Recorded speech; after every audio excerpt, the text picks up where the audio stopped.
I still have Tourette's. I've got Tourette's syndrome actually, and so I used to stutter a lot as a child. So I always just drew. That was my way of communicating and expressing myself.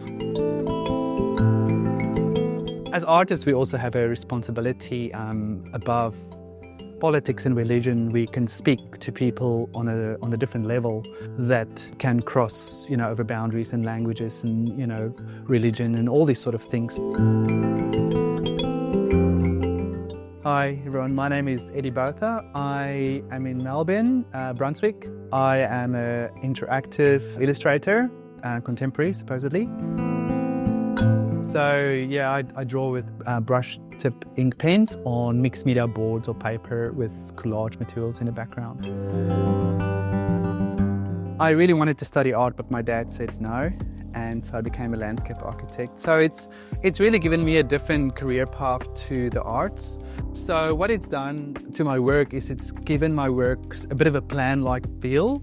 In some ways, you can sometimes recognize like maybe stepping stones in a road and pathways and also things are always connected in a landscape. So that's a very important thing in a landscape. Of course, that stuff has to be connected. And also another thing with when you do architectural work, so you have to communicate. Sometimes you've got one day to communicate the idea of doing something for the client, because you're not doing, if you're doing a garden design or a building design, you're not doing it for yourself, it's for the clients. I still see my art as a way of doing something for someone else. I'm an interpreter of ideas, of what's happening around me, rather than this is my thing.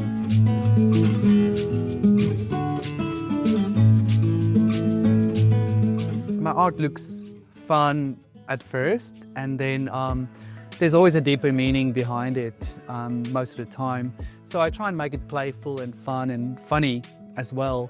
So I often use humor in my work. The definition of humor is when you take a serious subject matter and you over-exaggerate it, or you put it in an absurd manner. Once I realized that, and I realized I could use that in my art, I use that to sort of break the ice and to enable me to address some more serious issues. I use mixed media in the background, so the background basically sets the scene for the story. So my work is very much story-like. I like stories. I think it's part of my African sort of background. Growing up with stories, there's always lots of stories around. It just depends on what's happening around me. It depends on my mood, what materials I have available around me. But I'll usually try and make everything sort of accessible, collage materials, spray paint,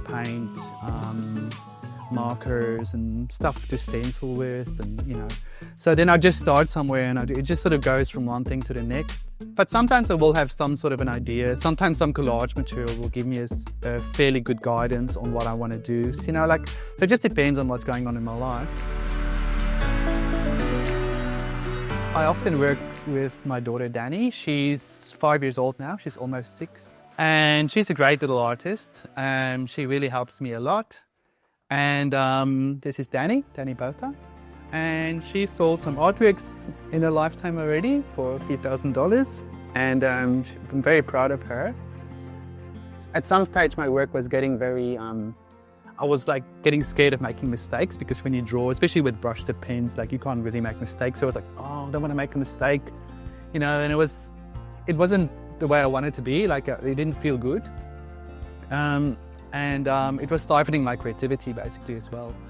And so I asked her to do some drawing with me, and it looked pretty good. I felt comfortable with her looseness and her playfulness.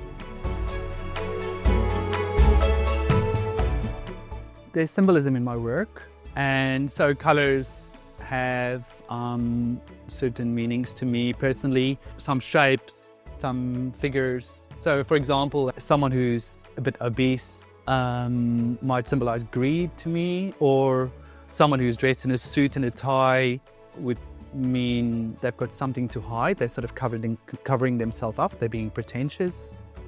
Someone who's naked is being vulnerable. but also their sexual sort of powers are coming out because they're being naked. I want to also just make people think of what's happening around us, like violence and sexism, racism, these things. It's not necessary to have that. We just don't, like, we can live without it. Like, it's pretty possible, really. Like, it's just a mindset. I hope that we can make the world better for everyone. Yeah.